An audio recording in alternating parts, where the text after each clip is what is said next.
York City chapter and to the president of NAM. Good morning, National Action Network. Good morning. Brothers and sisters, it is yet another week of senseless violence in predominantly black and brown communities across the nation. As of this morning, 24,403 people have died as a result of gun violence in America. Brothers and sisters, some 178 children under the age of 11 are not with us anymore because of gun violence. 570 teenagers from the ages of 12 to 17 years old are not with us because of gun violence. And brothers and sisters, 2,000 children have been in the most civilized nation on the planet shot since January 1st. If you're like me, one must think, what would it take for the government to pass real gun legislation in America? What are they waiting for? Is there a target number of lives that have to be lost? The truth is, as the leaders of the free world remain in bed with the NRA, we will never see what we've been seeing week after week. In the last 7 days in New York City, 60 people were shot, leaving 18 of the victims fatally wounded from their injuries. In the month of July, brothers and sisters, 300 people shot throughout the 5 boroughs. This week, in Brooklyn alone, a 22-year-old man was shot in his shoulder. Get this, after leaving a vigil of a 16 and 18-year-old, both whom was killed this past Sunday, when a gunman opened fire through a sunroof of a car, killing both teenagers. As my time draws near, I want to leave you with this last story. 20-year-old Malachi Capers, a college student, a former football star at SUNY Buffalo, is seen on video walking into a deli in Queens, walked past another young man, and passing the two brushed shoulders in what would appear to be an accident, at which time the other young man punched Capers in the face. The two got into a struggle, and ultimately Capers was shot, left in critical condition. Brothers and sisters, we are in some serious times, and so the question is and will remain, who has convinced you that killing your own is a solution? And if black lives really matter, who doesn't matter too? No justice. All right, Mr. Stephen Marshall, thank you so much. Right now, the Honorable William Allen, our National Crisis Director. Good morning, good morning, good morning, good morning. 877-626-4651, 877-626-4651. That is our 800 number for across the country here in New York. So if you're in crisis, please call that number. We also have an email address. It's crisis@nationalactionnetwork.net, crisis@nationalaction.net. We're so happy that we're getting all the calls in this week. As we have done in the previous week, we hit about maybe 200, a little over 200 this week in terms of calls and emails. And we're on top of it because we have an incredible team who's here with me today. As they here every Saturday, we're taking intake. And they're going to come up next, and they're going to be followed immediately by Victor Pate, who's going to give the criminal justice update. Good morning and welcome. My name is Giovanna Mark, and I work with the crisis team. The crisis hour starts immediately after the rally. Due to the COVID, we will only pass out our intake forms, immediately collecting them when they're completed, and then follow up when we have identified a required resource. Again, phone number is 877-626-4651. Good morning, everyone. My name is Trayvon Butler. I'm a part of the Crisis Steering Committee. As a reminder, for those of you who would like to participate, we meet every Friday at 11:30, from 11:30 to 1. And also, you can see myself, Giovanna, or Brother William Allen for more information. Just reach out to us, and then we'll take all your questions. Thank you. Good morning, man, family, and guests. Just a quick few updates with regards to our state prisons and also federal prisons. As of August the 5th, the maximum security correctional facilities will begin to open up visiting again. It will be limited. It will be half the amount of normal visiting. Based on the capacity of the facilities, they have to call and get pre-registration. There will be no contact visit. All visitors and staff must wear masks, as well as those who are incarcerated. August the 8th, medium correctional facilities will begin opening up visits. Once again, the same criteria for visits will be pre-registration, approval, no contact visits. There will be a 2-hour visit limitation. This policy will be in effect as things develop and as the update becomes available with regards to COVID status in prisons and jail. In the federal prison system, Danbury Correctional Facility, incarcerated persons successfully sued the administration, and they were successful in a settlement that will now cause them to have more testing that would also increase the availability and eligibility for people that are vulnerable to COVID-19 for release considerations into the facilities. Thank you. All right, thank you, Victor. Paid important information with regard to what is happening inside our correctional facilities. Become a member of National Action today. Membership is vital to the growth of our organization, its members and supporters that keep NAN prospering so that we can reach the needs of the people every day, whether it's attending a protest, rally, or demonstration, volunteering an hour of your time in one of our offices or our committees. It is you that keeps NAN moving and developing. If you're not a member, we invite you to become a member today and join the campaign to be one of the million who give $1 or more to National Action Network in 2020. Your contribution helps us to do all the things we do to help fight criminal justice and make our communities receive all of the access it deserves. You can log on to www.nationalactionnetwork.net to give your $1 or more and to join the movement today. Right now, brothers and sisters, we're pleased to have with us this morning Antoine Quick, who's sitting in for our musical director, Minister Tyrone Richardson. Good morning, family and friends. I just want to say I'm so grateful to be with you all in the House of Justice this morning. Thank you for having me. Let's lift up the name of Jesus. Lord, I lift your name on high.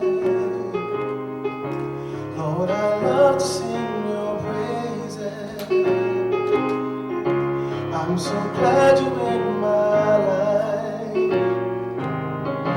I'm so glad you came to save us. Lord, I lift your name on high, yes.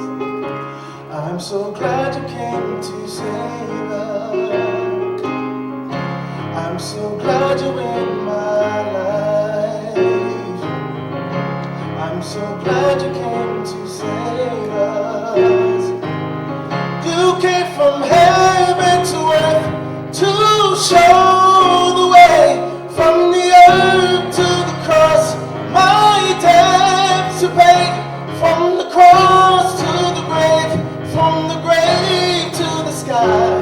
Lord, I lift your name on high. You came from heaven to earth to show the way, from the earth to the cross. My debts are paid, from the cross to the grave, from the grave to the sky. Lord, I lift your name on high. I'm gonna lift it up one more time.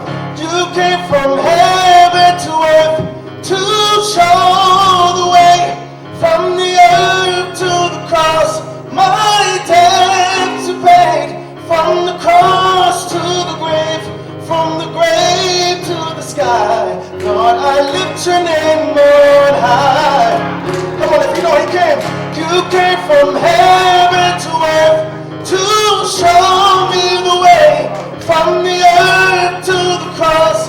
My debts are paid, from the cross to the grave, from the grave to the sky. Lord, I lift your name on high. Come on, just one more time, sing with me.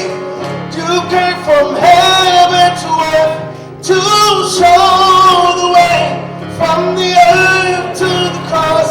My debts are paid, from the cross to the grave, from the grave to the sky. Lord, I lift your name on high. Lord, I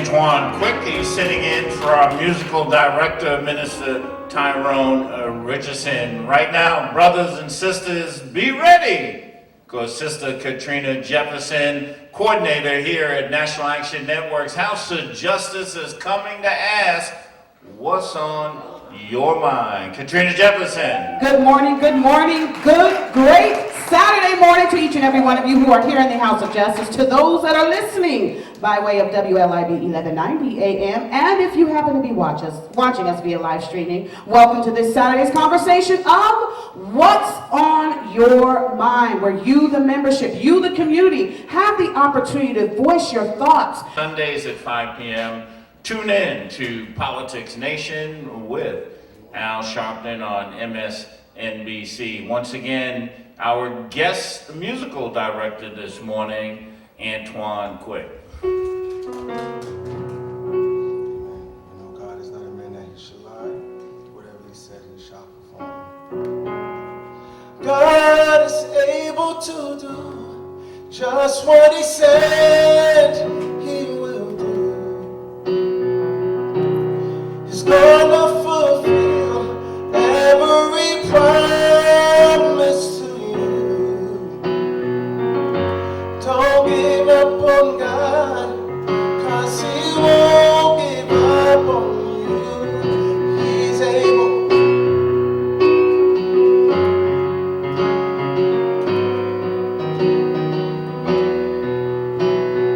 God is able to do just what he said he will do. He's gonna fulfill every promise to you. Don't give up on God, 'cause he won't give up on you. He's able.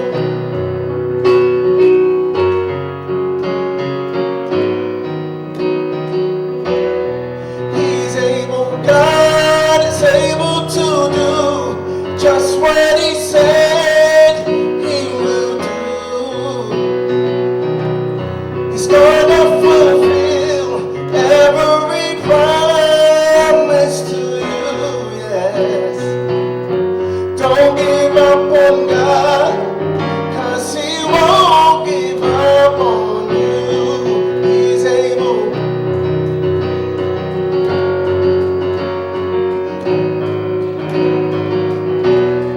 He's able. God is able to do just what he said he will do.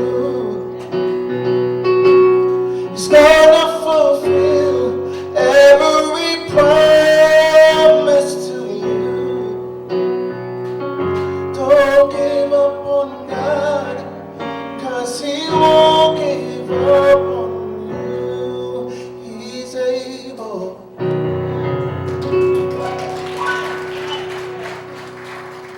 Once again, Brother Antoine Quick, who's our guest today, sitting in for our musical director, Minister Tyrone Richardson. Brothers and sisters, you are listening to the National Action Network, coming to you live on WLIB 1190 AM in New York. We're streaming you across the country on a number of platforms, including Facebook and National Action Network. We're live right here in the House of Justice, 106 West 145th Street. Call somebody. Tell them the action is on the air. The Reverend Dr. Al Sharpton is in the house and getting ready to come to you. We'll take a break, and when we come back, it will be our inspirational word for this morning from the Reverend Carlton Mobley. You want to stay right there? Because we'll be right back. All righty, arts and culture, Arnold Penix. Good morning, Nan family. This is Arnold Penix, aka Gregory Harrison. This is the Nan Arts and Culture Report. Nan Arts and Culture Summer Pandemic Talent Showcase at River Bay State Park continues 2 to 6 p.m. Saturdays. Whiteout by Dalen Anderson is the play starring Lorenzo Vaughn and yours truly, A. Gregory Harrison. Also, the DJ starts at 2, so from 2 to 3, probably all throughout the park. So come on and visit us. Social distance is observed. Leon Pickney of Car Wash fame joins Man Arts and Culture. He directed my play about Tupac Shakur for the National Black Theater, and Leon is also going to be working with us on our Historic Figures, Sculptures, and Busk initiative, in which we'll be replacing the Confederate statues with historical black figures throughout the country, and we're very excited about that, getting people to donors and everyone to come together to bring up new images and new statues of our black historic figures. Give a big round of applause for that. We need to do that. And I'm excited about that. Also, today is my 30th anniversary. Arnold's Army Against Drugs. I'm Arnold, the drug-free recruiter. For 30 years, I've been on the front lines of saving our future today. So all you soldiers out there who have children who are grown, and I was hosting movies for kids at the Apollo Children's Amateur Day, and all that. There's my little baby. Drug-free salute, everybody. Drug-free!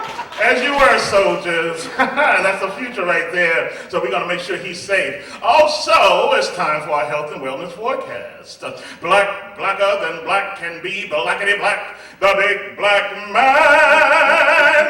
Black people in America, you are what you eat. So stay away from that swine unless you're planning to look like one. Now, COVID is bad, but the swine slave food flu is real. So here's the deal.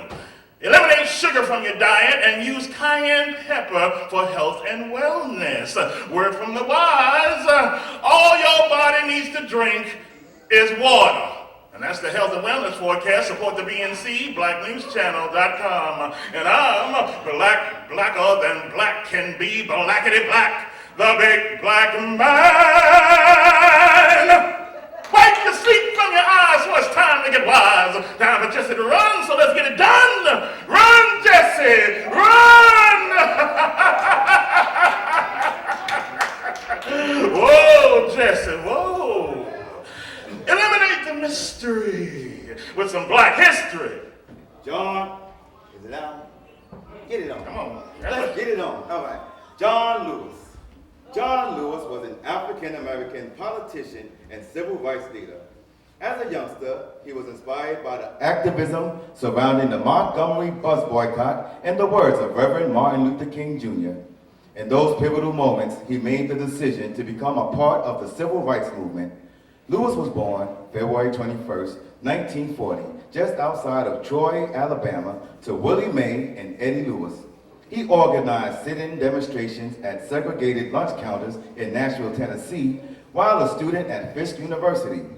In 1961, Lewis volunteered to participate in the Freedom Rides, which challenged segregation at interstate bus terminals. By 1963, he was dubbed one of the Big Six leaders of the civil rights movement. Lewis led over 600 peaceful, orderly protesters across the Edmund Pettus Bridge in Selma, Alabama on March 7, 1965. Lewis has been severely beaten by angry mobs and arrested by police for challenging the injustice of Jim Crow segregation in the South. He is the recipient of numerous awards from eminent institutions and has remained a vanguard of progressive social movements and the human rights struggle of the United States. On July 17, 2020, Lewis joined the ancestors. He was 80 years old. Thank you, John Lewis, for showing black people how not to stay down, even when injustice keeps beating you down. And they still trying to beat us down, but we gonna beat them down in November, Jesse Owens, man, freedom runner, time to go black to the future. 400 years a slave in the home of the brave, so run, Jesse, run! Run for our freedom! Black inventors, black artists, and civil rights leaders will be spotlighted in this segment as we build our Civil Rights Museum. And that's the NAN Arts and Culture Report. All right, Arnold Penix, Arts and Culture, thank you so much for that. We always appreciate your creativity with arts and culture.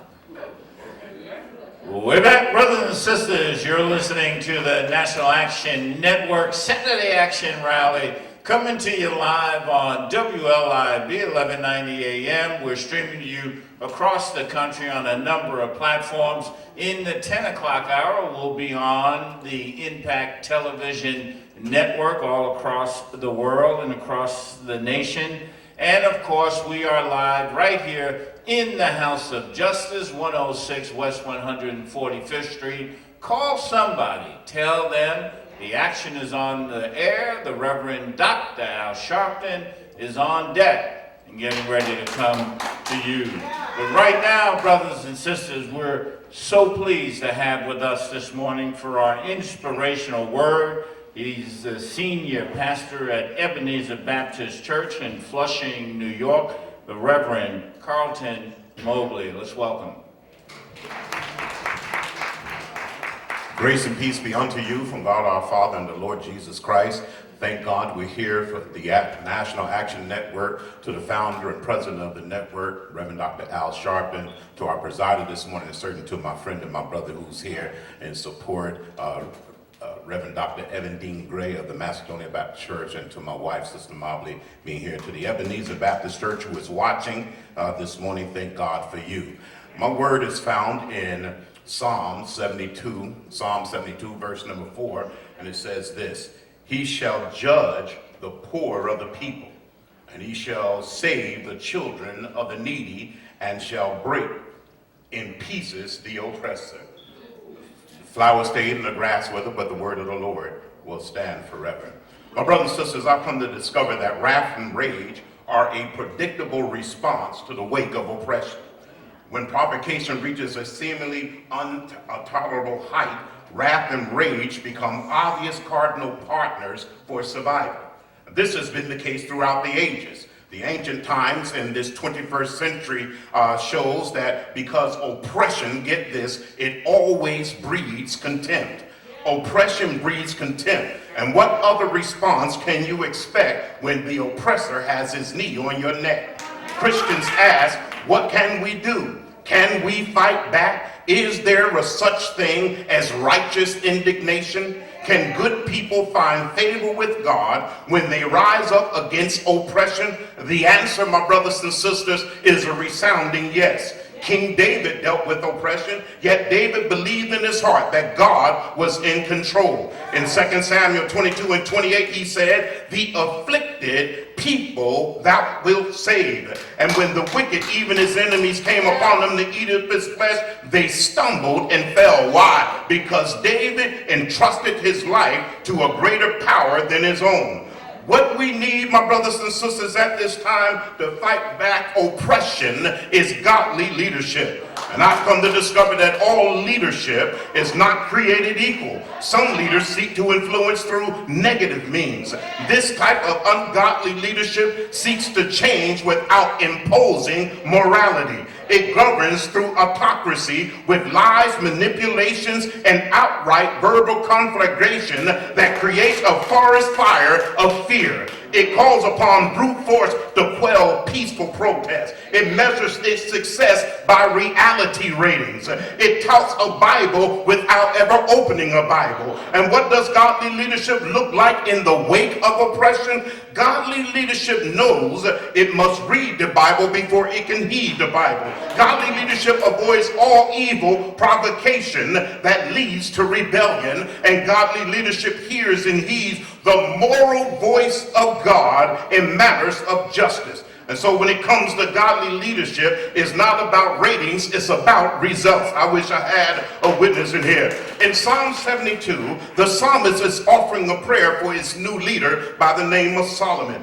The psalmist identifies three attributes of godly leadership. First of all, a godly leader is righteous. In verse 2 of our text, the psalmist says, he shall judge thy people with righteousness. And later on in verse 7, he prophesies that fairness and equality are the hallmarks for righteousness, which will cause his new leader and his people to flourish. When God appoints leadership, he endows that leader with a heart open to receive moral wisdom. And that's what godly leaders do. they hear and heed the wisdom of the Lord. Secondly, the psalmist said that a godly leader is a peace-loving person. He prays saying, the mountain shall bring peace to the people. He is praying for the blessings of peace and prosperity for God's people, and his confidence rests in the fact that King Solomon is a savior of the oppressed and worthy of God's approval. Thirdly and finally, a godly leader cares about others. The psalmist prays, he says, he shall judge the poor of the people. He shall save the children of the needy. But this is the part I like. He shall break in pieces the oppressor.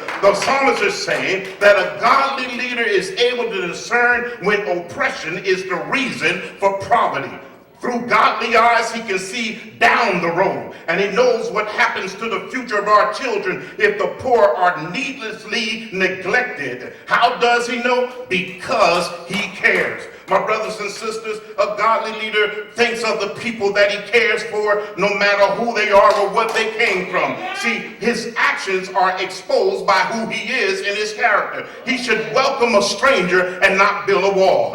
He should suffer the children to come to him and not put them in cages. He should seek justice and not say there is good people on both sides. I wish I had somebody in here. He should stand for fairness and not choose might over right. He should be an example of equality, not a champion for inequality. And we must be careful. We must be careful not to heap all our wrath and rage on one ungodly leader, because all leaders have a role to play in establishing God's moral law among his people. But sadly, leaders often choose cowardice over bravery. Senate majority unwillingness to rein in the lawlessness of this president is a perfect example. They give new meaning to the expression, the chickens have come home to roost, and all they do is roost and fatten their pockets with taxpayer dollars. Their cowardness stands in stark contrast to the people's protest of action. Now I come to tell you, this is not a political message, but the name of this message is enough is enough. And the truth of the matter is,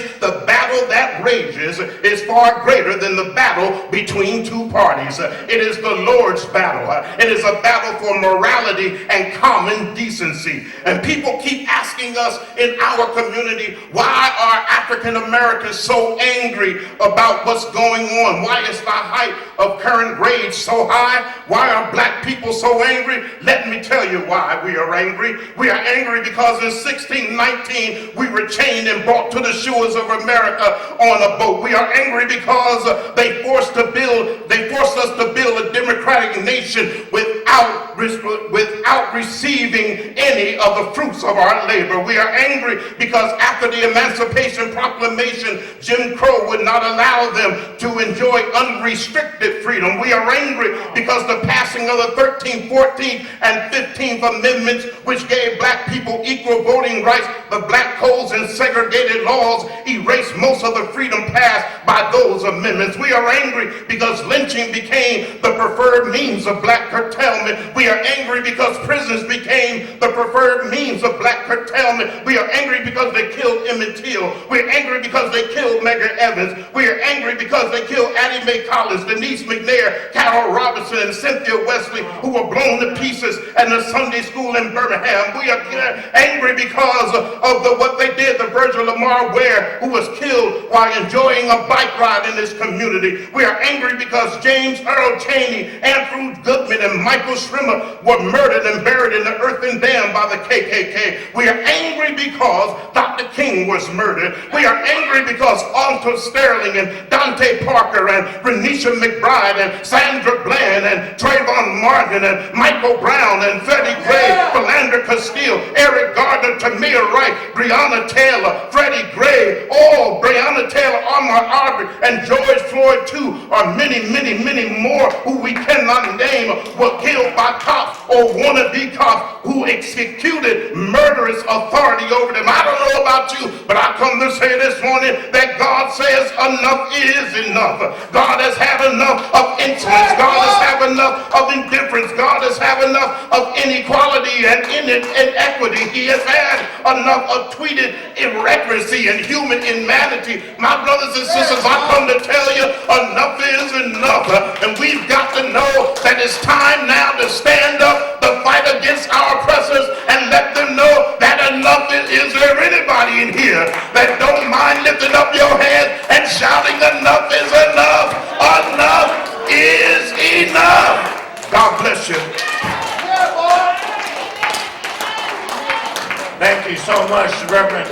Mobley, Senior Pastor, Ebenezer Baptist Church, once again, Antoine Quick.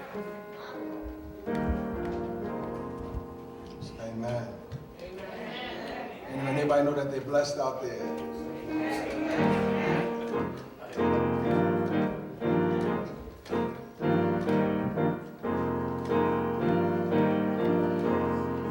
We're blessed in the city, we're blessed in the field, we're blessed when we come, when we go. We cast down every stronghold, sickness and poverty, mercies, for the devil is defeated.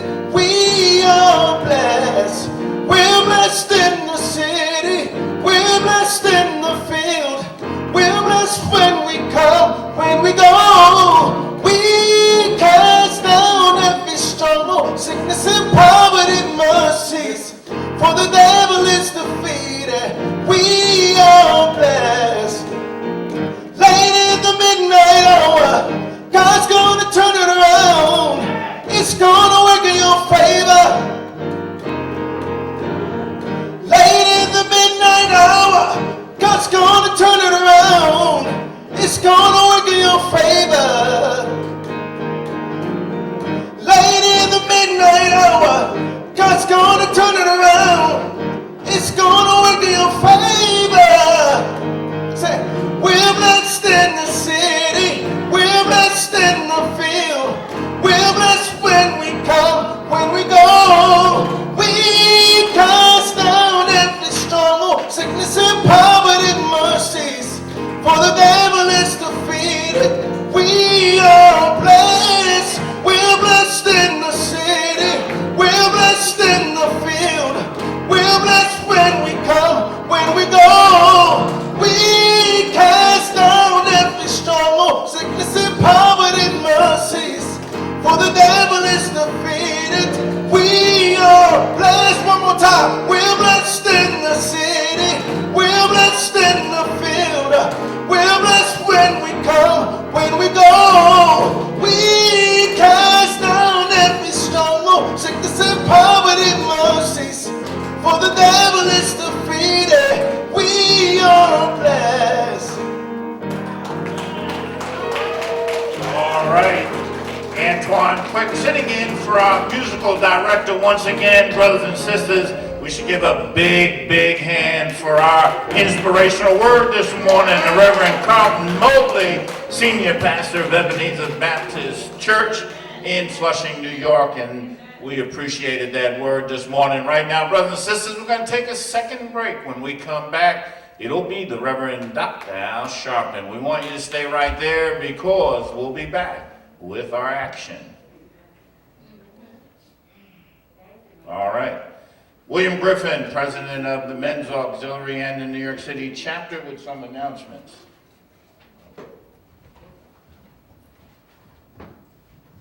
Good morning, good morning.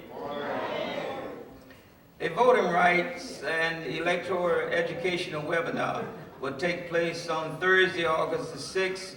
Time will be 6 p.m. to 7:30 p.m.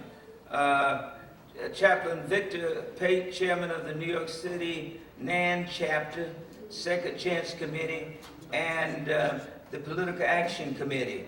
The moderators will be Chapter Victor Pate, as I said before, Chairman of the New York City Chapter, Second Chance Committee, and Kevin Mays, Criminal Justice Reform Advocate. Educational Facilitator will be the Honorable William Allen, the National Action Network National Crisis Director.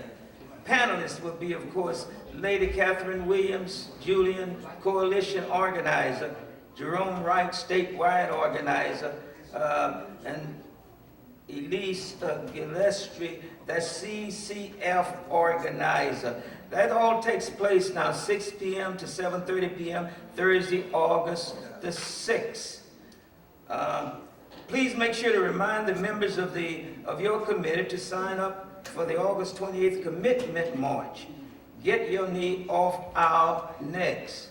Lincoln Memorial, Washington, D.C. Please stress the importance and the need for all of us to be present and accounted for. If you have done this already, I am most appreciative and thanks a million. I shall see you there at the Lincoln Memorial on August 28th. All committee chairs, please make sure to have at least 2 virtual Zoom meetings before August 28, 2020. It's extremely important that we have these meetings because it's a way of maintaining a relationship with your committee, and it gives one an opportunity to participate in a question and answer period, which is extremely important during this pandemic. If you're not quite sure of how to set up a virtual Zoom meeting, or you have some other problem, please contact me immediately and I will help you to get started. Please call Nan at 212-690-3070, or you may email me direct at billyg42@aol.com. That's BILLYGEE 42@aol.com. Again, if you would like to head a committee here at the House of Justice, just write a brief note to me outlining briefly what you would like your committee to look like. Your committee to look like, and what you hope to accomplish by having such a committee. Please send your ideas to Village again 42@aol.com, and I will get back to you immediately. Thank you in advance for your interest in helping to build a stronger NAN chapter. We need members of NAN to join the Housing Committee. The Housing Committee is in the process of putting together a plan for this year that will highlight some of the most pressing problems facing public housing today. We need more NAN members on the Housing Committee. So if you know of someone who would be interested in joining the NAN Housing Committee, please contact me again at billyg42@aol.com. And you may speak to me immediately following the rally. There will be a phone conference meeting of committee chairs on Friday, August the 7th, 2020, from 6 p.m. to 7 p.m. It's extremely important, however, that all committee chairs are present on the call. Only if you find it impossible to participate, you should assign a designated representative to be on the call. One should begin calling at 5:48 p.m. The phone number is 605-475-4700. Passcode, of course, is 740452. The meeting will start promptly at 6 o'clock. Again, all committee chairs, please make sure to submit your reports of what you have accomplished each month to Sandra Mitchell, so she may package them and send them to National, of course. Thank you for listening. Please enjoy the balance of your day. Thank you.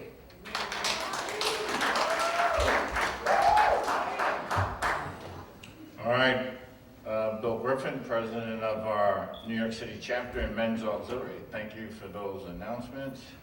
To the National Action Network Saturday Action Rally, coming to you live on WLIB 1190 AM in New York. We're streaming to you across the country on a number of platforms. We're live right here in the House of Justice, 106 West 145th Street. Call somebody. Tell them the action is on the air. I'd like you right now to get on your feet. At home, stand up, put your hands together for the president and founder of the National Action Network, the Reverend Dr. Al Sharpton. No justice, no peace. No justice, no peace. No justice, no peace. No justice, no peace. What do we want? Justice. What do we want? Justice. What do we want? Justice. When do we want it? Now. When do we want it? Now. When do we want it? Now. When do we want it? Now. Fist bump the person next to you, tell them you love them.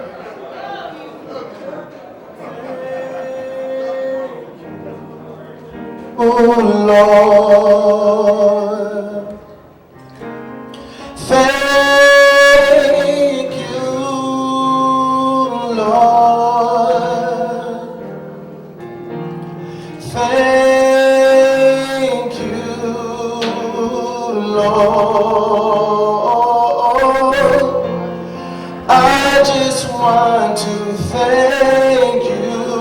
Lord.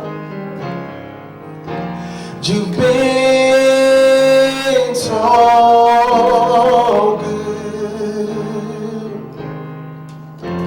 You've been so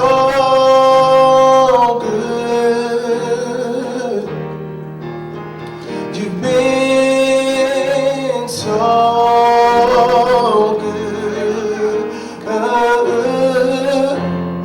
I just want to thank you, Lord. Certainly we're happy to be here another Saturday morning for the Saturday Action Rally. For you that are here live at the House of Justice, 106 West 145th Street in the Village of Harlem.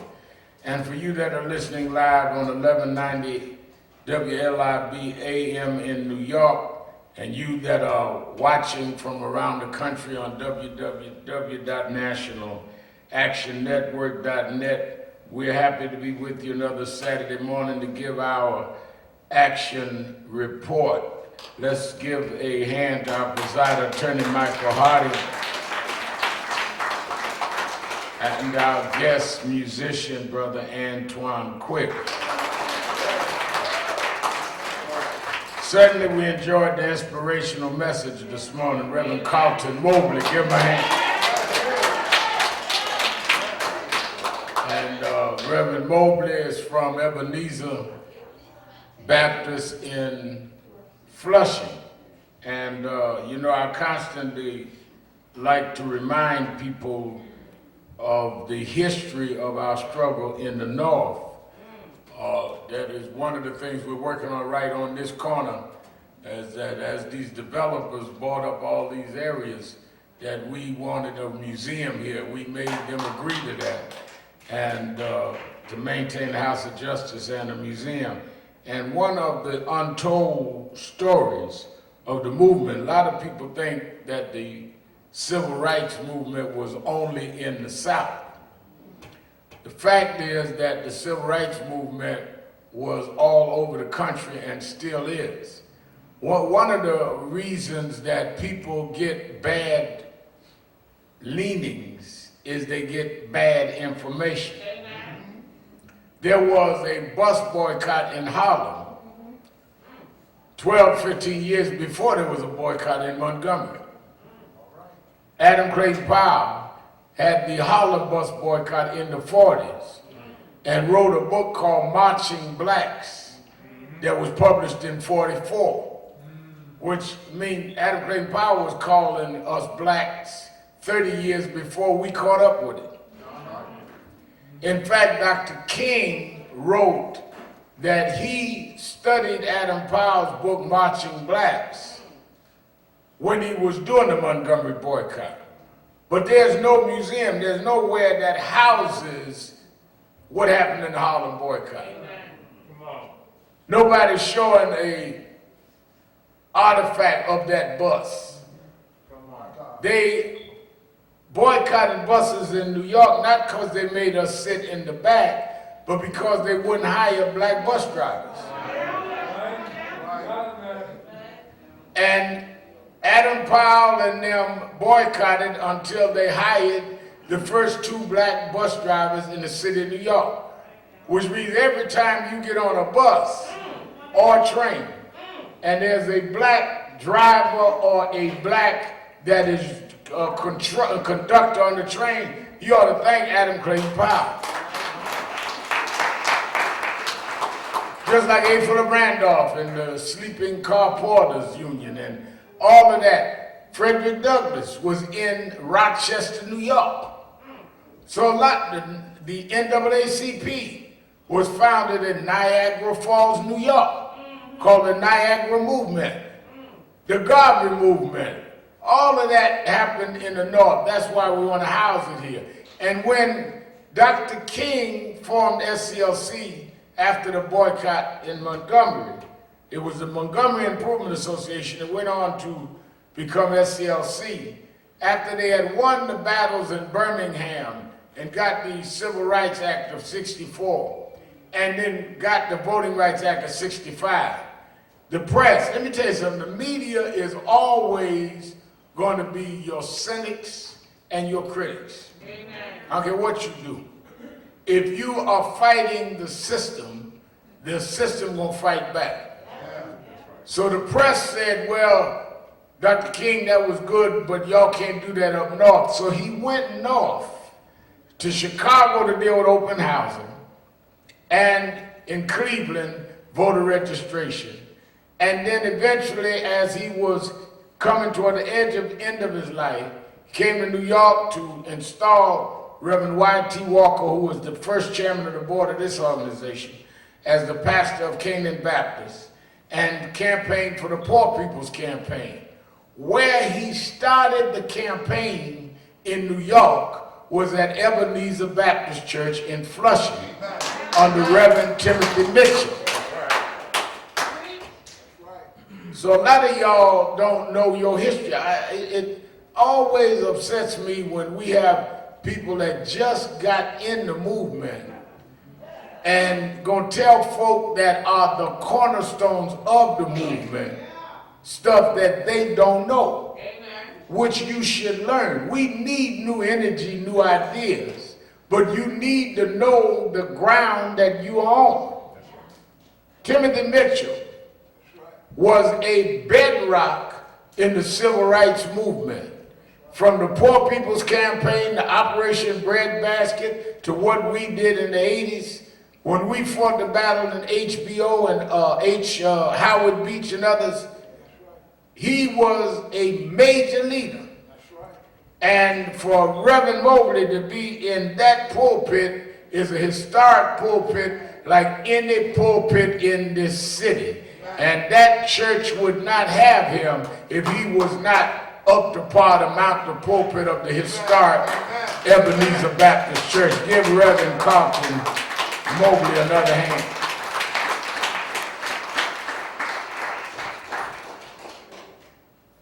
I was watching, they sent me I guess you call it a link.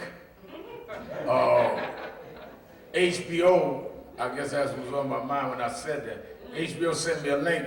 They're getting ready in the middle of this month to show what they call the storm over Brooklyn, the Yusef Hawkins story. And it is interesting that, you know, Netflix and them did some 42 shots with Amadou Diallo and Bernard Goetz' story. Now they're doing the Bensonhurst story, the killing of Yusef Hawkins. And I was telling that last night to Attorney Hardy that it's good when you live long enough to see how they portray stuff you've done in history. Most folk don't live long enough to see what they end up putting on the reel and put in the movie. So I'm glad he lived long enough to see it, so I can't just read about it. I can also watch the documentaries of what he used to look like.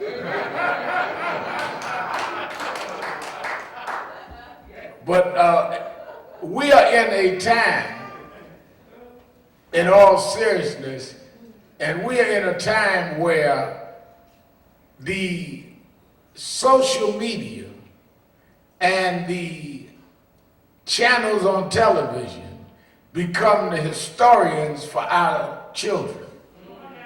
We read books. Our children watch documentaries. What we used to give them in lectures, they get now on Netflix.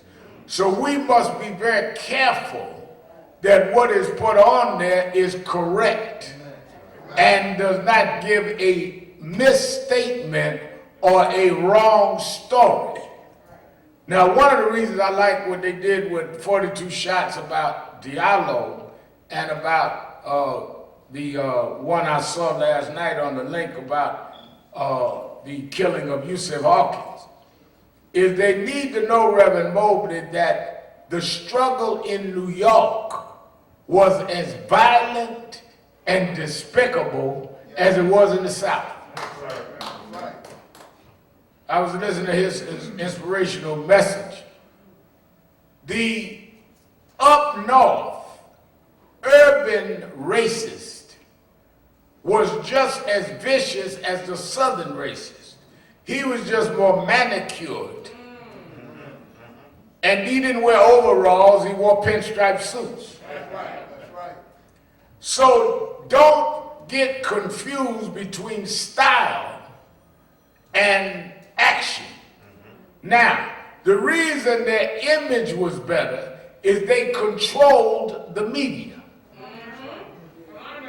They controlled the news media and they controlled Hollywood.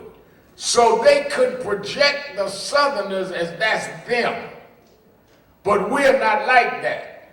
What we did by marching in Howard Beach and in Bensonhurst, and they came out by scores of people calling us the N-word. You'll see this on the movie. And holding up watermelons.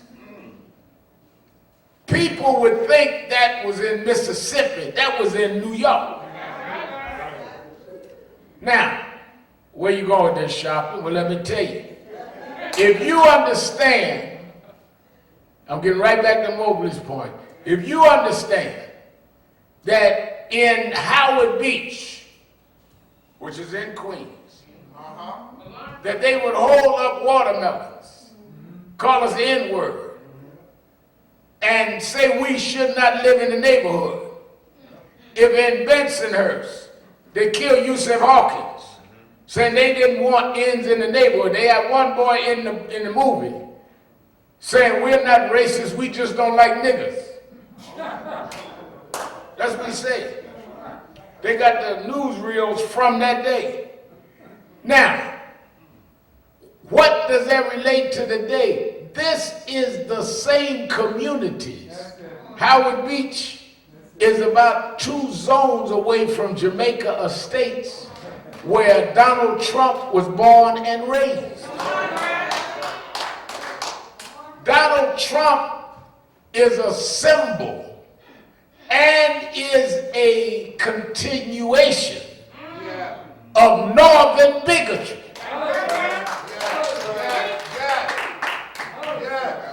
And if you know the history of Northern bigotry and of racial confrontations in the North, then you would not be surprised at Trump.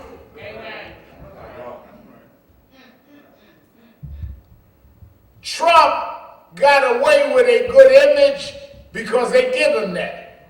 They own the papers. They own the TV stations.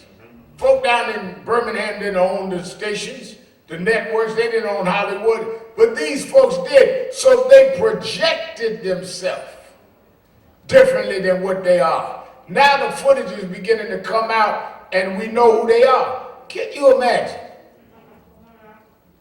John Lewis, one of the great folks in American history, dies. They have 6 days of mourning, lays at state at the U.S. Capitol, and the president can't go a mile across town to just walk by the casket. It is an example of the bias of the North. And the martyrs of the northern part of the movement, it's all one movement, but the martyrs of the northern movement, just like we had, as Mobley said, Goodman, Cheney, and Swerney in the South, the northern movement was Eric Garner and George Floyd and others of today, same thing. And we always have these moves that are inspired by examples of martyrdom.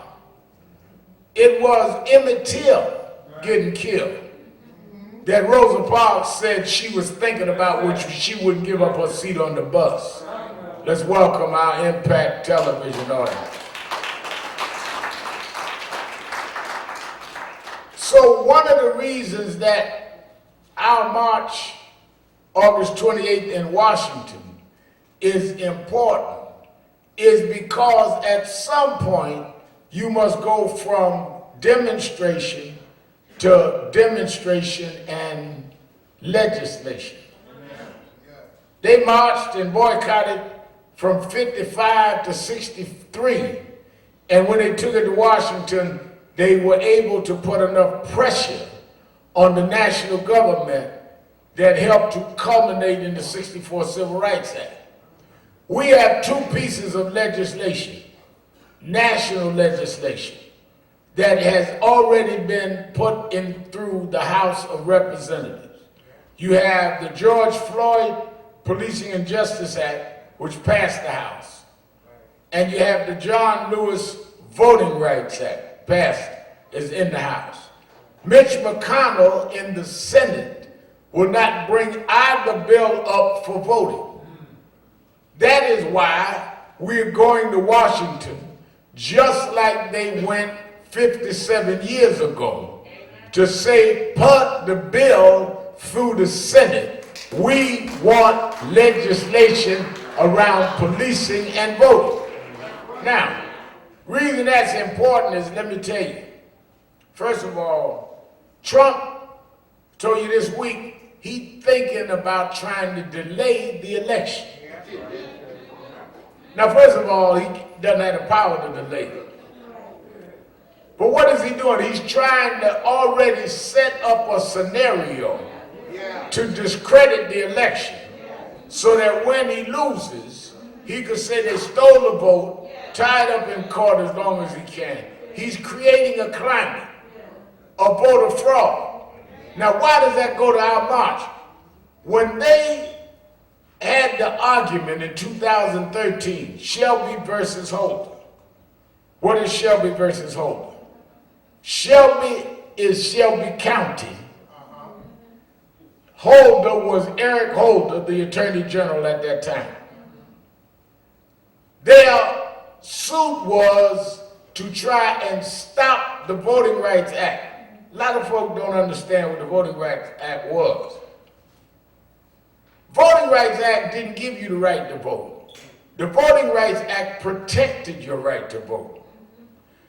Why did you need your vote protected? Because when they said that we could vote other than those that were indentured workers, slaves really, that were in the penal system, they did not say though that they could not interfere with it. So what they did in many places, including the North, is they would make it almost impossible for you to vote. You go to vote, they say, yeah, you got the right to vote, but first answer, how many jelly beans in this big jar? Oh, you got the right to vote, but spell anti-disestablishmentarianism backwards. You got the right to vote, but tell us the 18th president of the United States mama's name. The Voting Rights Act said that no state with a pattern of voting denial could change the requirements to vote without pre-clearing it with the Justice Department. And that was states all through the South and even districts in New York. That's why I keep telling y'all, this was not a regional thing. This wasn't a Southern thing, racism. New York had a pattern. Now, what the justices had to decide was to revoke the Voting Rights Act or not. This was the 2013 Shelby versus Holder. Michael Hardy and I were in the courtroom when they had the oral arguments. And Justice Antonin Scalia, one of the most right-wing judges ever sit on the bench, said the Voting Rights Act was like a voting was a racial entitlement. We in the courtroom, that it sounds to me like this is a racial entitlement. They came back when they made the decision and said that we won't change the whole Voting Rights Act. We will take out Section 5, which was naming the states and counties that had the pattern. There was no map. Section 4. Section 4, which said it was took the map out. By taking the map out, that meant that anybody could change the rules, going back to the jelly beans in the jar and all, without pre-clearing, because you no longer were under the orders that you were in a state or county that was under that edict. They threw it back then for the Congress to reenact a map that was up to date. That was the argument. They said the map of 63, or 65 rather, doesn't meet today's time. Y'all give us a new map. They've never given us a new map. The Congress never gave us a new map. That's the John Lewis bill now. Now, I think the new map ought to be all 50 states. But they need to come with that bill now. Because why do we need it now, Reverend Al? Because if we had that bill, again, that they could not change things without clearing it with the Justice Department, then that means that Kemp, who was Secretary of State in Georgia, could not have moved all of those voting sites that he did. And that's how he beat Stacey Abrams to be governor of Georgia. That meant that Kemp could not have purged 300,000 voters off the rolls in Georgia to beat Stacey Abrams. That meant that these tricks played in Florida couldn't have happened. That means that tricks played in New York couldn't happen. So we need that bill to be introduced and do a new map, and that's why one of the reasons we're going to Washington. Don't memorialize John Lewis and leave the Voting Rights Act without intact.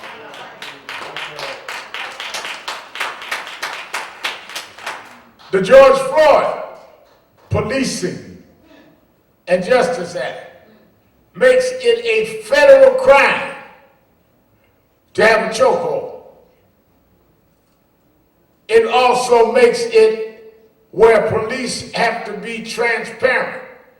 If you get arrested, they know everything you've ever done. Policemen, we never could find out their background, whether they've been complaints against them in the past, whether they've been abusive in the past. Well, Reverend Al, can we pass that? The House of Representatives already passed it. Now it's up to the Senate. Can we pass it? We already got it as state law in New York.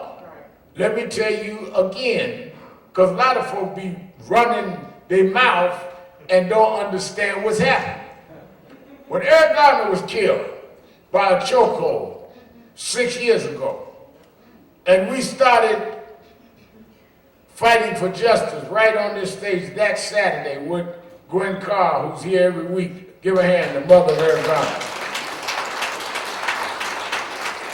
And we started that fight right here on this stage that Saturday. He was killed on Thursday. And the family went out to Staten Island.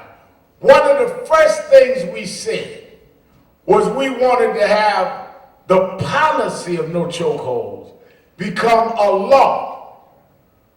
People kept saying, well, what he did was against the law. No, what he did was against the policy. There was no law. The police commissioner had a policy of no chokeholds. And the reason they got around indicting him is there was no law he had broke. It was police policy. Which is why our point was, Mobley, that they should have fired him right away because he broke policy. It took 5 years to even fire him. Then we had a thing called 50A, where they would not reveal the background of police. So you'd have a policeman that had 11 complaints of brutality. We never know.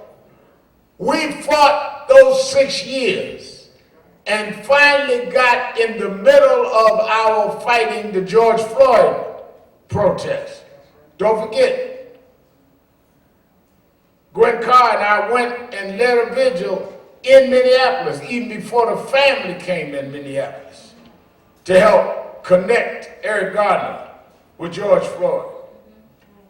When we got all of that in the middle of the movement, we finally got under the leadership of a black woman who's the majority leader of the New York State Senate, Andrea Stewart Cousins, and under the leadership in the Assembly, Speaker Carl Hastings. They pushed it through the Assembly and the Senate to pass the Eric Garner bill in the state of New York. And y'all saw when Governor Cuomo signed the bill and gave the pens to Gwen Carr and the mother Sean Bell and myself and said it wouldn't happen without all of us and other groups. Now some folks, get a loser's complex, don't want to ever win. Some folks, no, seriously, I know a lot of activists. They're so busy with a loser complex, they don't even know when to win. We fought to get the bill, and some of them gonna ask me, why am I going to the ceremony to get the pen? Because we won, that's why. You can't build a movement without having some victories. I remember, go back to that HBO film they're coming out with. I remember when I fought Governor Mario Cuomo. Now we got Governor Andrew Cuomo, his son, signing, making it a crime to do a chokehold in the state of New York. So if we can get a state law, we can get a federal national law. Because a state law means that chokehold in New York, you violated state law. But you go through the Holland Tunnel and choke me half to death. It ain't against the New Jersey law. If we make it federal law, under the George Floyd law, it's all 50 states. That's why we going to Washington.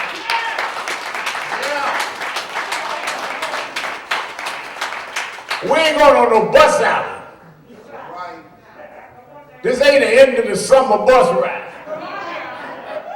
This is about two pieces of legislation. Just like they went to Washington 57 years ago for legislative change. Activism must be targeted toward making concrete progress.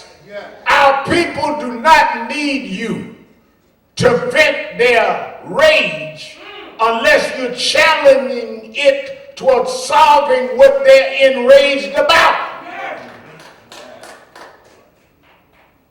Running around whistling at the stars is like a dog barking at the moon. Dog barking at the moon don't mean nothing. You hear a dog outside howling at the moon? There ain't nothing. What's that out here? Oh, ain't nothing but the dog barking at the moon. But when the moon barks back, that's when something done happen. I'm going to Washington to make the moon bark back. I'm tired of just walking around looking at empty buildings, yelling at empty buildings. It's time to make the moon bark back.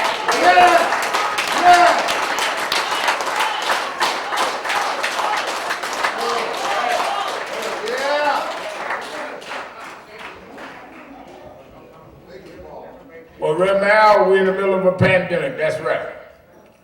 That's why we're going to be COVID-19 super conscious. Every bus, we're going to take your temperature, give you a mask, and only have one on a row. When you get to Washington, we're going to take your temperature and have everybody socially distanced. They asked Dr. Fauci yesterday to say that did they have an uptick in COVID-19 at the marches? He said, no, I can't say that. Yesterday. Why? Because they're outside and they're socially distanced. We would not go if we were not going to have that required. So I want all of y'all not to be afraid, but I want you to be cautious.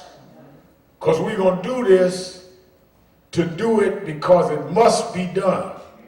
Because if we don't put it on the radar, they will go on to other issues and we will never have the time that we are looking at now. Now is the time with the whole world marching, when you got white kids and black kids marching for the first time, talking about Black Lives Matter. Now is the time to make this happen. Do it safely, but do it correctly, and you got to know when to go. The times that you get opening, you that play sports, there's a time when if you see an opening, the football player knows you better run through that opening to hit the goal line. There's an opening right now. When you look at folks standing up in Portland, Oregon, most of them white. There's an opening right now. When you got little kids whose daddy and granddaddy used to throw bananas and watermelons at us, and they yelling, no justice, no peace, there's an opening right now. And we got to go for the goal line right now. Put on my face mask, put on my gloves, give me 6 feet of room, but I got to run for the goal line. Yeah, yeah.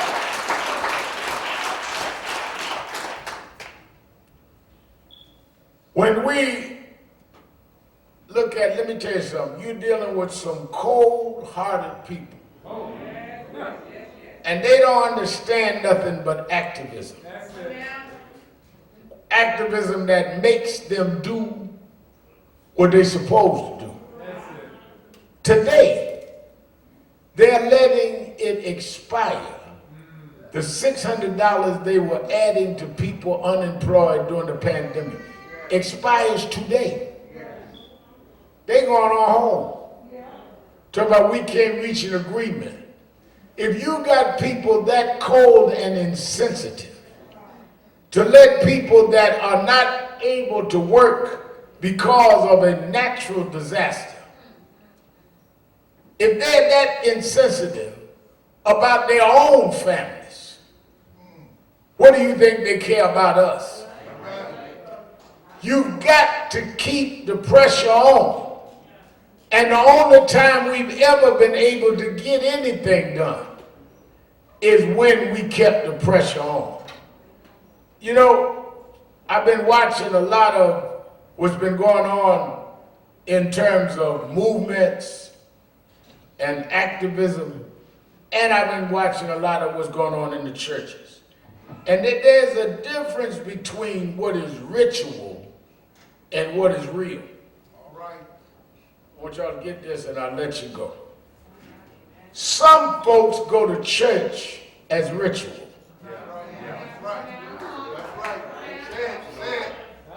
They don't deal with the depth of what they're preaching about. It's ritual. I was raised that way. I'm going to church, 11 o'clock on Sunday morning. Better be out by 1. If they ain't, I'm out. I put this little budgeted amount in this pocket to give an offering, but I ain't giving no more than that. It's ritual. That's right. That's right. Hope the choir sings well. Hope the preacher preach not too long. Ritual. Yes. How do you know it's ritual? Well, you get on, what did the preacher preach about? Oh, he was all right. But what did he say? I don't know. Well, what text did he take? I don't know. It was ritual. What touched you? What changed you? What did you reflect on that you could do better? I went to church. You just checked the box. And it did not change your reality. That's why the same bad habits, same bad associations, same bad decisions that you made, you keep making because you did a ritual rather than deal with reality. Same happens in the movement. I've been with it all my life. You go to the rallies. Something happened, you call a march. You march around chasing yourself. First of all, where are you marching and why? We just march around a building. That looks like a good building. Let's go for it. But what does that building have to do with our objective? Don't even worry about it. We just mad. It's a building time.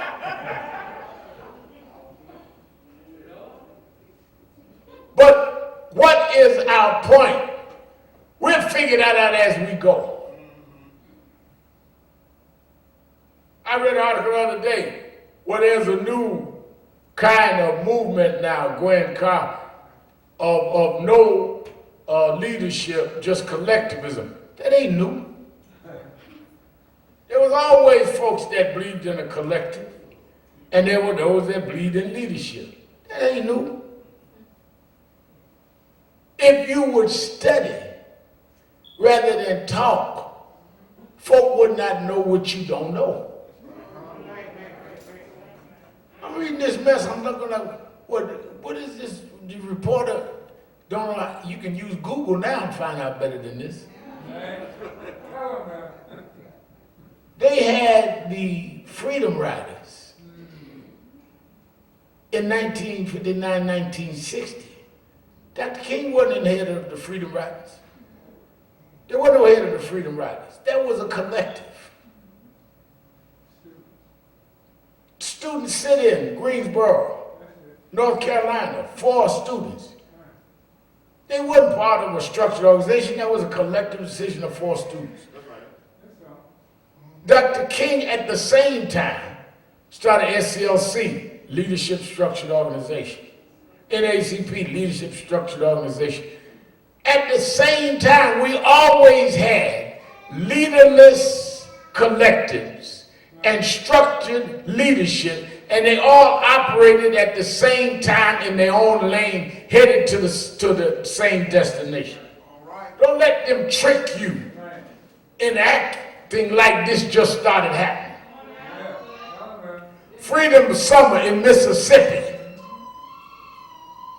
was a collective decision of students. Martin Luther King didn't lead Freedom Summer in Mississippi. So they play on your ignorance to divide the movement. We always had different strategies. Du Bois didn't get along with Garvey.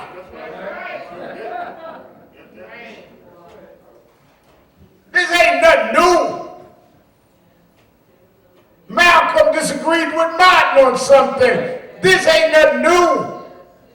Just get your lane and get your purpose and run your lane. That's right.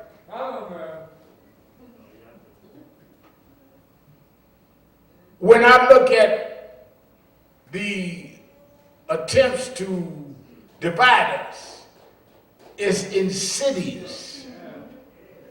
By telling you, well, you know you're doing something new. You ain't doing nothing new. You just the new one that don't know what you're talking about. When you let folk outside of your community tell you your community's history, then you already have admitted you ignorant. That's right. That's right. How you gonna let somebody that ain't never been in your community, in your movements, tell you about your movement? You ought to be telling them. Then they got this thing also, Mobley, that, well, you know, this is the first time that the black church is not out in front of the movement. Just Sharpton and them is out there, but the black church, and all this is led by others. First of all, in '63, y'all get this at home, when they had the March on Washington, the March on Washington was led by what they called at that time the Big Six. Is that right? Even when Malcolm was attacking the march, because they had a tactical disagreement, Ben didn't know, it was the Big Six. Well, there wasn't but one preacher in the Big Six. Well, black church wasn't always leading the march. NACP was not black church.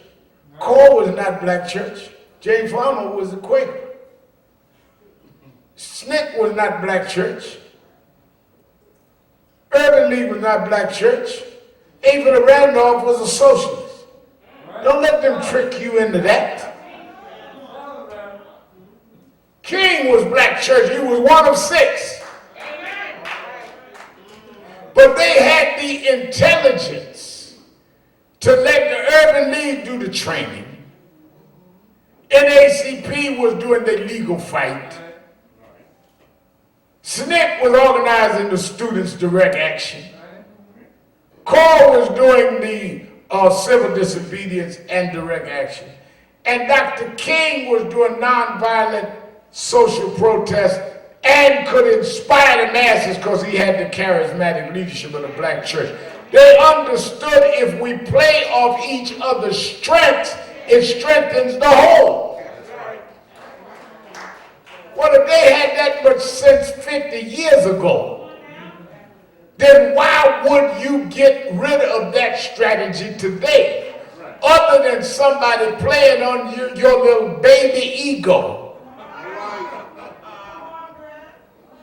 Because they know you are really immature and need attention. Otherwise, y'all be saying that don't make sense. But they come to you and say, you know, this is the way you can get out there. You get some likes on Facebook. Say you the new thing. And doing this, that, the other. It's like last night, had a little get-together dinner for Dominique's birthday. And in the middle, Dominique's birthday was yesterday. We gave her the cake last week. And she had a couple of, you know, they have a thing, Daughters of the Movement. And some of the Daughters of the Movement was there, and family and all that. But in the middle of the little get-together, I came by, stayed about an hour. Attorney Hardy came by, stayed woke about 45 minutes. Well, he was there, he just nodded off after a while, you know. But in the middle of the get-together, Marcus Al, my grandson, started screaming and crying and all that. And I'm like, what's wrong? Screaming and crying, just hollering, carrying on. At his mama's birthday dinner. And I said, what's wrong? And Dominique said, oh, he just wants attention. And as soon as everybody stopped and shifted their attention from Dominique's birthday to him, he was happy.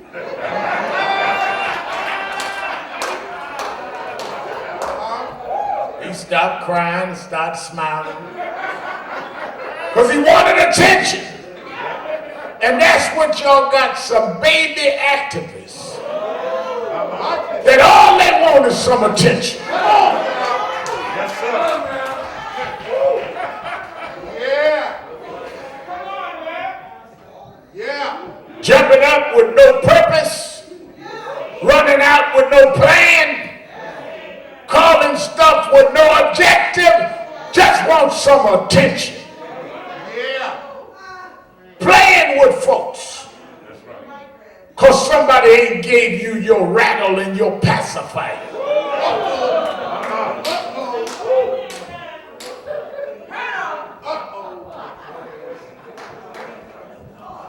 I'm going to make some movement rattles and some movement pacifiers.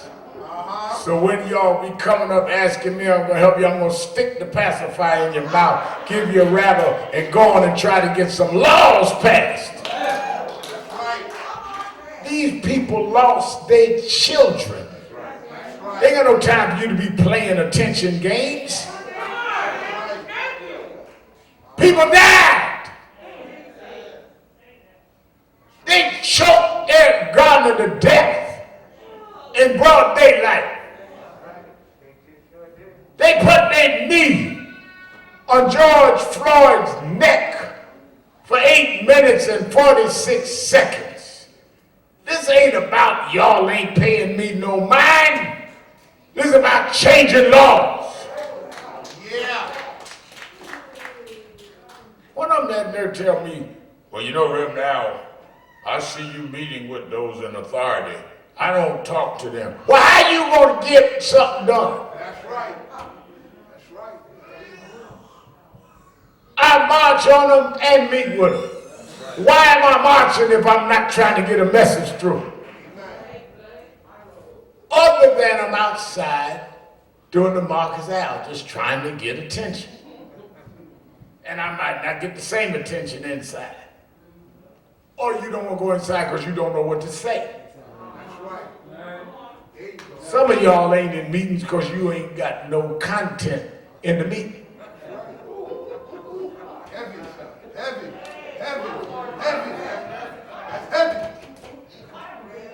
I remember when I was growing up in Breadbasket, they had Baptist ministers meeting Reverend Gray.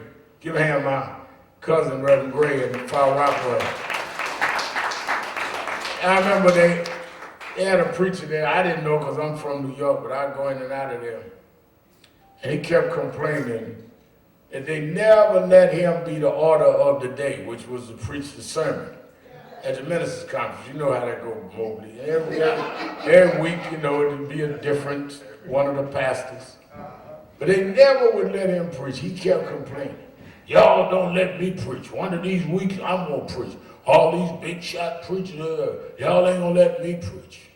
Finally, about my fourth or fifth time going, they caved in and said, look, just to shut him up, let him preach.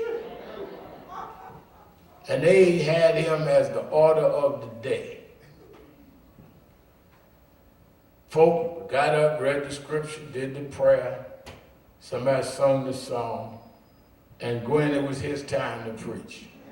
And he got up and laid his Bible out. And he said,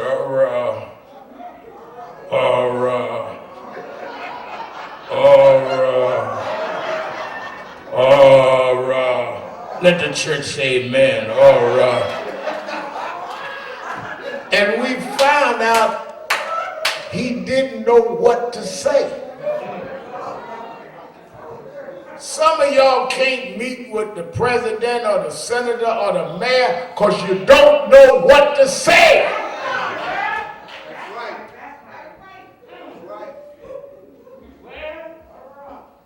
But y'all don't have to believe me. Next time anybody tell you, because they've told me that, I don't go on those kind of meetings. But next time somebody tell you that, say fine. You don't go on those meetings. Tell me if you did go, what would you say? Let me give you a little quiz. And if you can't tell me what you gonna say or would say, then I know why you ain't in the meeting. I believe we need the folk on the outside and the inside because we need to protect our people on all sides.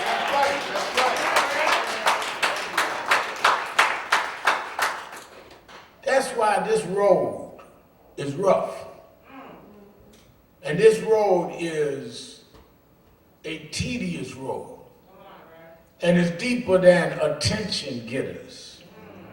And it is more testing than those that can only operate when the wind is to their back. You got to be ready to go when the wind is facing you and face the wind and go anyhow. That's what made a John Lewis great. That's what made a C.T. Vivian great. Is they marched with the wind to their face until the season changed and the winds got to their back. That's why, you know, there was a difference between those that admired Jesus and those that followed him. Jesus said, I'm right to run this right out the Bible now. Jesus said, pick up your cross and follow me. If you're going to follow me, pick up your cross and follow me. There were many, Evan Gray, that admired him, but wouldn't follow him. Oh, look at Jesus, great man. You hear about Mary's baby from Bethlehem? He went down there and healed Bartimaeus' eyes. Are you serious? And then I heard he went over and 5,000 folk was hungry. And he fed them. Well, how you get that kind of food? I don't know. They didn't have nothing but 2 fishes and a few loaves of bread. But he fed all of them. That's right. There was a prostitute they caught in the act, and he forgave them. And wouldn't let them stone her. Ain't that something? But when it came testing time, took him before Pilate, charged him with stirring up the people. The admirers didn't show up to the trial because they weren't followers. Followers are the ones that'll bear the cross with you. Admirers will be patting you on the back, but they ain't gonna do nothing with you.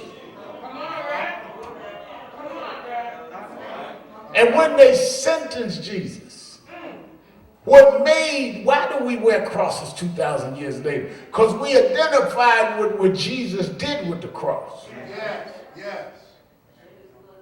Let me let y'all know, the only cross that they had in Calvary was not Jesus at the only cross. There were many crosses. They had a whole factory full of crosses. Whole lot of crosses. They had a warehouse full of crosses. It was just Jesus took the cross and transformed the cross from an instrument of death to an introduction of the resurrection. All right.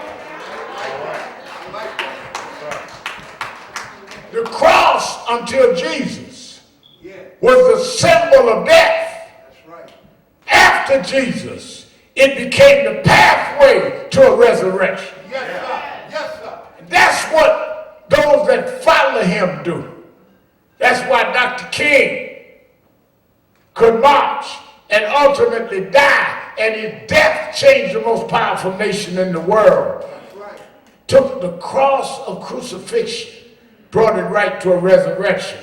That's why John Lewis could be beaten on the Edmund Pettus Bridge, a bridge named after a Klansman.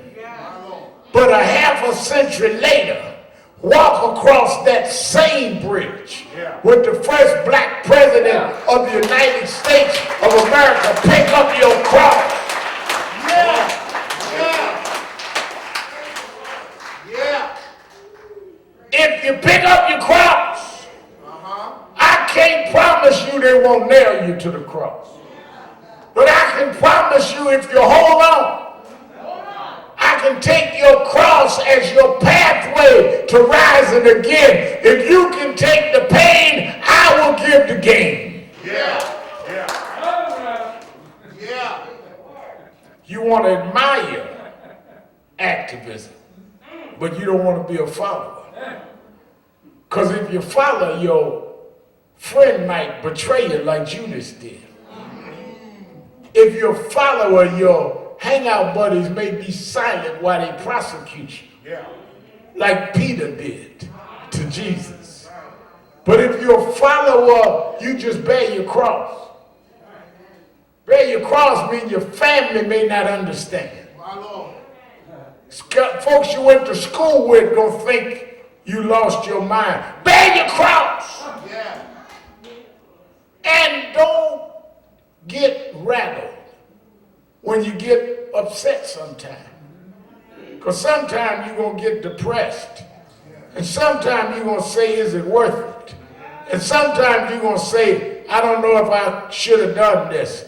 Maybe I should turn around. But that point of giving up is where your faith kicks in. Faith is the deal with the unknown. When you can't figure it out, but you know that God wouldn't have brought you this far to leave you now.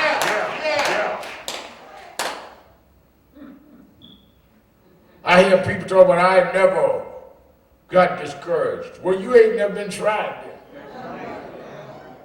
I ain't never had a bad day. Well, you ain't lived long enough. Every day is a great day for me. Every day ain't a great day. There's some bad days. There's some hills to climb where your legs feel like they're going to give out. There's some nights you going to cry. There's some loved ones that's going to break your heart. But if you pick up your cross, no cross, no crown. You want a crown without a cross. You want Easter Sunday without Good Friday. I watched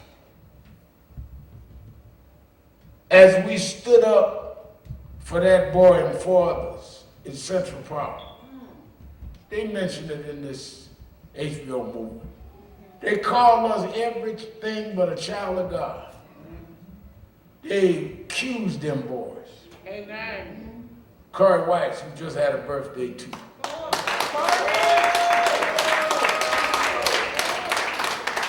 They accused Carrie and those four others of raping and brutalizing and beating to the door of death a white woman in Central Park. And we went down there and people called us everything but a child of God.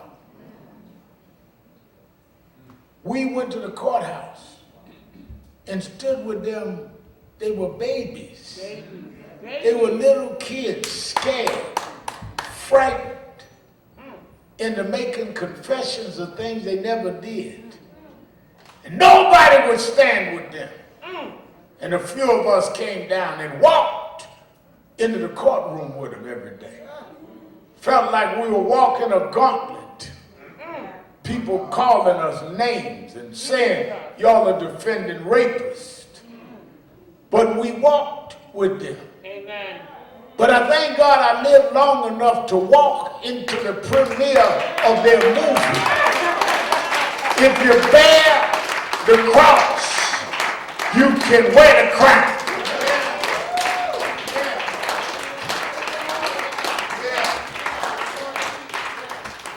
That's why I'm going to keep fighting, even with this man in the White House. Oh yeah, it's bad days sometimes, Mobley, and sometimes you read nasty things in the newspaper about you, and you hear things that other activists say about you. And sometimes you say, well, I fought all these decades, I don't need to take this mess no more. I'm doing all right now. Got me radio show, TV show, let them have it. But then I remember Jesus on the cross. He got discouraged. If Jesus get discouraged, then Al Sharpton can get discouraged. And he said, Father, if it be thy will, take this cup from me. But then he caught himself. That's where that faith gear comes in. Is even in your depression, something to catch you if you're a real follower.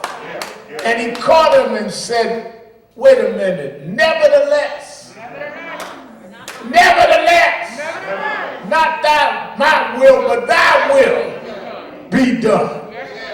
I'm a member of a Baptist church, but I'm a nevertheless Christian. Nevertheless, I don't care what Trump tweets, I'm going to hold on. Nevertheless, I don't care what McConnell won't put on the floor, I'm going to keep marching. Nevertheless, I don't care what name you call me in a newspaper, I won't back down. Nevertheless, I don't care how dark it is, the sun will shine one day. Nevertheless, I come too far and fought too hard and spent too many nights in jail, I won't turn around. Nevertheless, thy will be done. You never have failed us yet. Nevertheless, everybody's singing. Everybody's singing. Everybody's singing.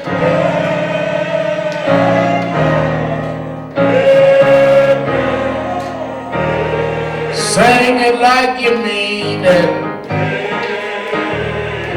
Sing it like you mean it. Everybody's singing.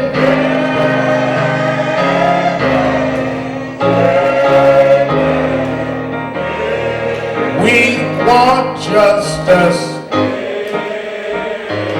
Got to have justice. We want justice.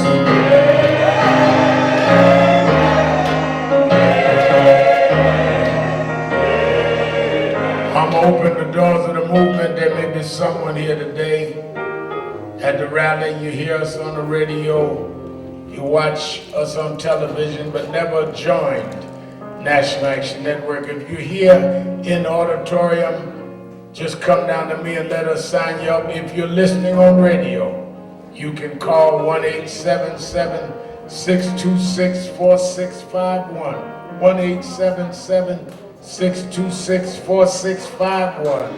And you can join on there. Look at all these people coming.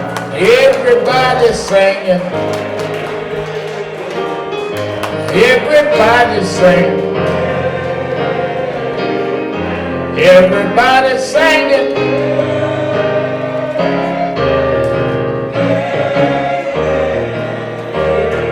Sing it like you mean it. Sing it like you mean it. Sing it like you mean it.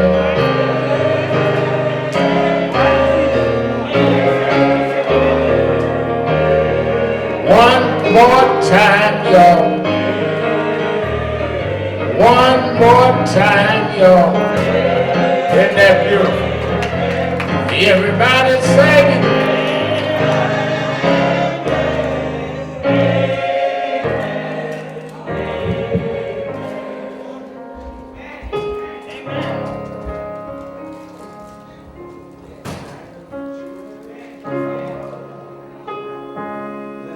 Church, say amen.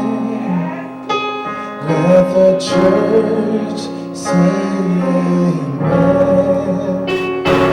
God has spoken. Let the church say amen. Let the church say amen. Let the church say amen. God has spoken. Let the church say amen. As we are going off the air, don't forget you that are going with us for this rally, march in Washington. Go online right now, www.nationalactionnetwork.net, or call the toll-free number at 1-877-626-4651, 1-877-626-4651, and register now. We're going COVID-19 tight, but we've got to go because we're real followers. I want all of us to be cognizant. I'm going to have him do a solo as we go off the air.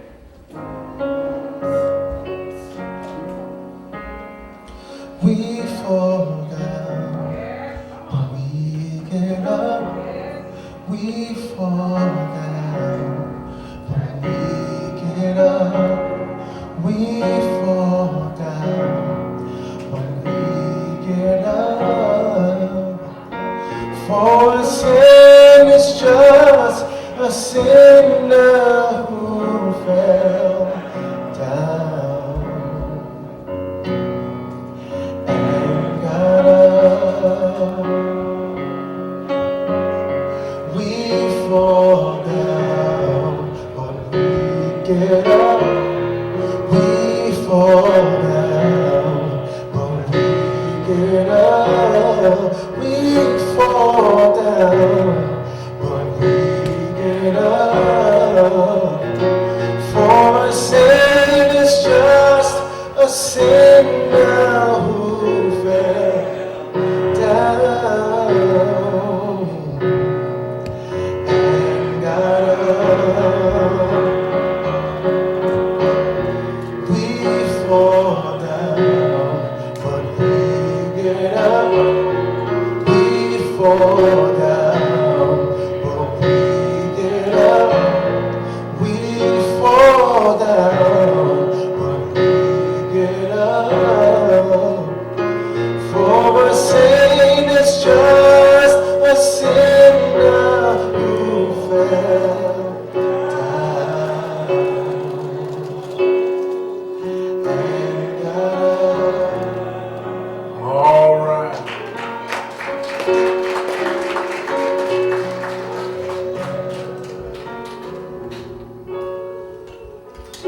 2.5 weeks ago, maybe 3, we all joined the city in shock and mourning with the police killing of young 17-year-old Brandon.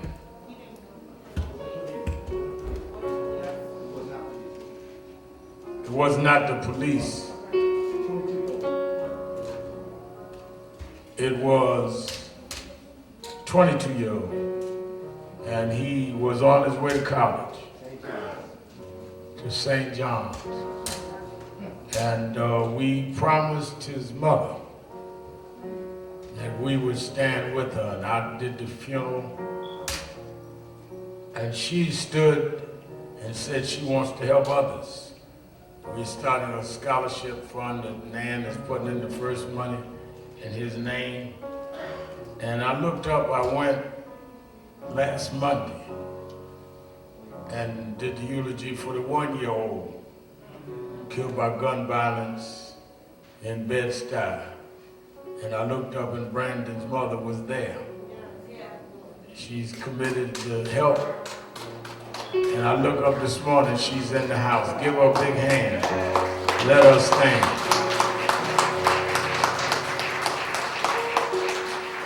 We welcome her. You part of our family now. We're glad to see you. And you I know will always have a hold in your heart for Brandon, but work with us to exercise that. We love you and you're part of our family. And we're part of yours. I just wanted to acknowledge her. All right, let us, and I know that our regional field director, Derek Ferguson, stays in touch with you, and just make sure when you're about to eat, he pays. And if you see anything in a store near there, just buy it, he'll pay for it. He got new sneakers every week. He got money. He got these sneakers that light up underneath the sneaker, like he playing pro ball or something. White pants. You know, I don't know more about these Negroes got white pants that don't never get dirty. It's 11 o'clock and ain't no dirt on them white pants. That means he ain't working. You supposed to have something on them white pants. Them sneakers too clean too.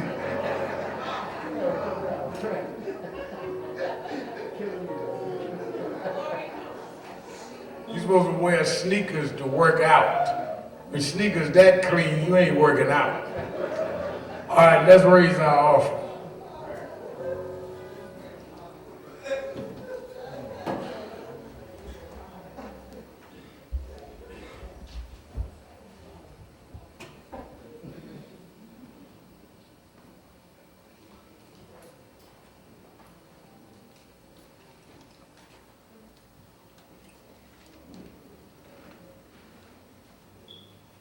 I want to give again a lot of credit to Minister Stephen Marshall and Katrina Jefferson. Done a great job with our feeding program. We've done over the last since March in the cities that we do feeding every day. They do it 6 days a week here. We're gonna do it 12 o'clock again today and do it one day at Sylvia's in Harlem. But they do the Bronx, they do New Jersey, do Miami, Detroit, and LA. Nan, since March, Evan Gray had done over 1 million meals.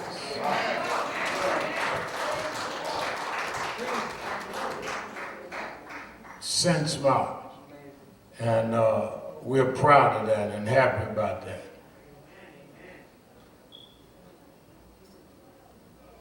All right, let's raise our offering. We're moving quickly.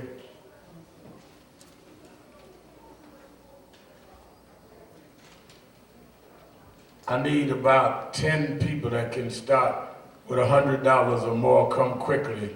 Guardians, $100. Winston Gilchrist, $100. Kathy, $100. Oh, Evan Gray, $100, and he's doing lifetime membership. Second Chance Program, $100. This is Brandon's mother. This is Eve, Brandon's mother, $100. Brother Lawson, $100. Reverend Mobley, $100. Reverend Mobley of Ebenezer. Brother Roberts, $100.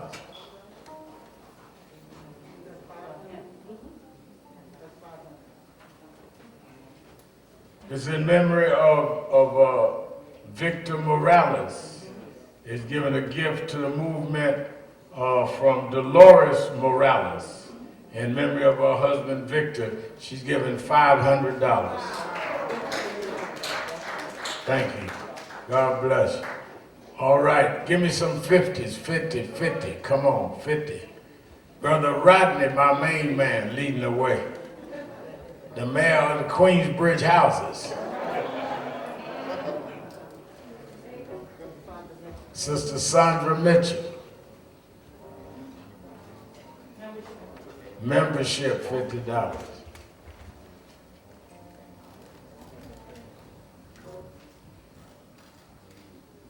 Mother Carolyn, Reverend Carolyn. All right, 20s. 20s.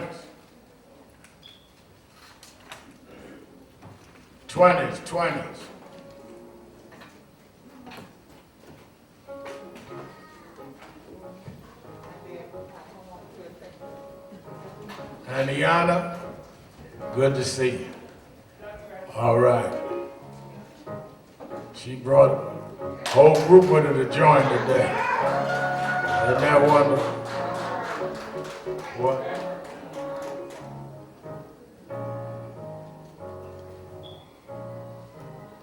Anaya is a faithful worker in the movement.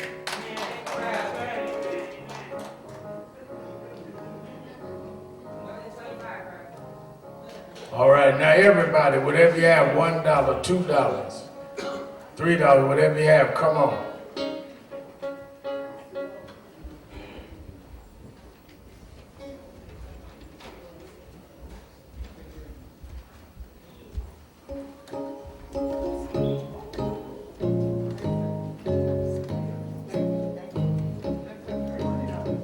$50, all right. All right.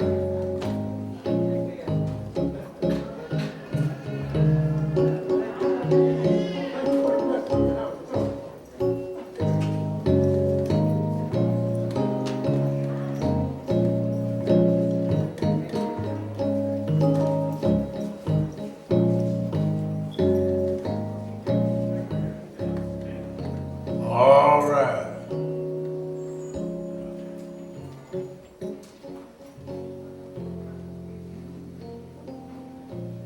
I call your name, please come forward. Darrell Holmes,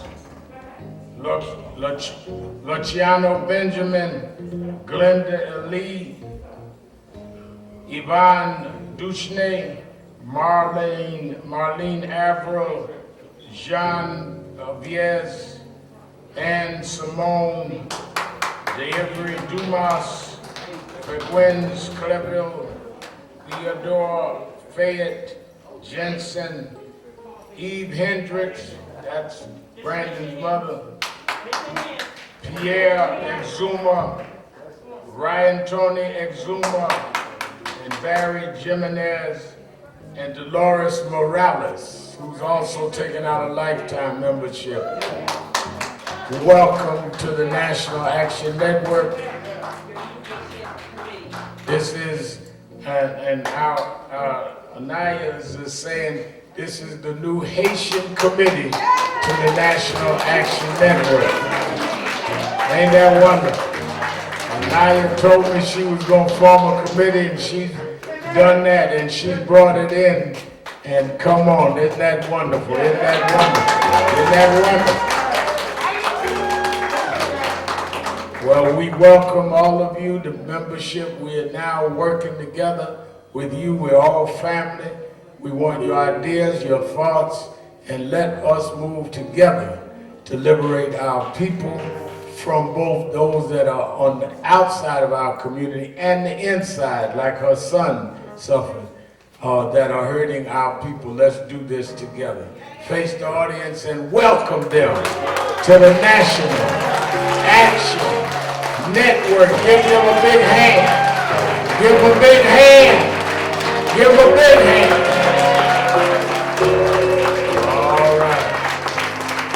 All right. Isn't that wonderful? All right. I'm so glad to have them on board. All right. We had that new members and a new committee.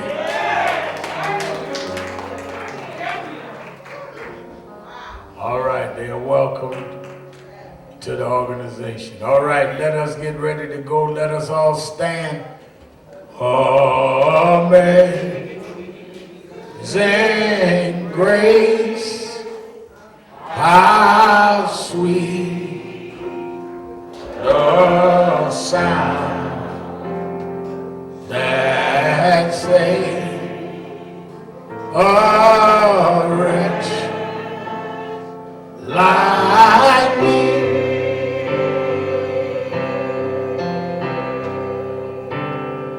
I once was lost, but now I'm found. Was blind, but now I repeat after me. We're an African people. Robbed of our names, our language, our families, our self-respect.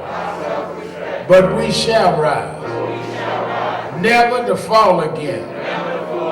Up, you mighty race, we can accomplish what we will. No justice, no peace, no justice, no peace, no justice, no peace. Fist bump with the one you standing next to. Come and fist bump with me before you leave.